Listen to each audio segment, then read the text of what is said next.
ఎంతమందికి తెలుసు ఈ రాష్ట్ర ప్రభుత్వం పాలనలో 5 ఏళ్ల పాలనలో నాడు నేడు పథకం ద్వారా స్కూల్స్ అభివృద్ధి చేశామని వైసీపీ నాయకులు చెప్తున్నారు. మీరు ఎన్ని స్కూల్స్ అభివృద్ధి చేశారో లేదో మాకు తెలియదు, కానీ పేకాట మద్యం మటుకు ఇసుక దోపిడీ మటుకు చాలా అభివృద్ధి జరిగింది. జగన్ నాయకత్వంలో ఈ ప్రభుత్వం ఎయిడెడ్ కళాశాలల్ని ఎయిడెడ్ స్కూల్స్ని మూసేస్తుంది. ఈ ప్రభుత్వం 4709 పాఠశాలల్ని మూసేస్తుంది. ఈ 5 ఏళ్ల కాలంలో స్కూల్ మానేసిన విద్యార్థులు 3,88,000 మంది విద్యార్థులు స్కూల్ మానేశారు.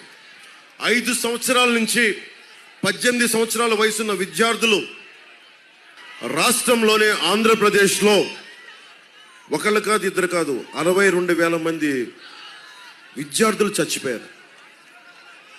ఇది ఎప్పటికీ బయటికి రాదు. ఇది 62,000 మంది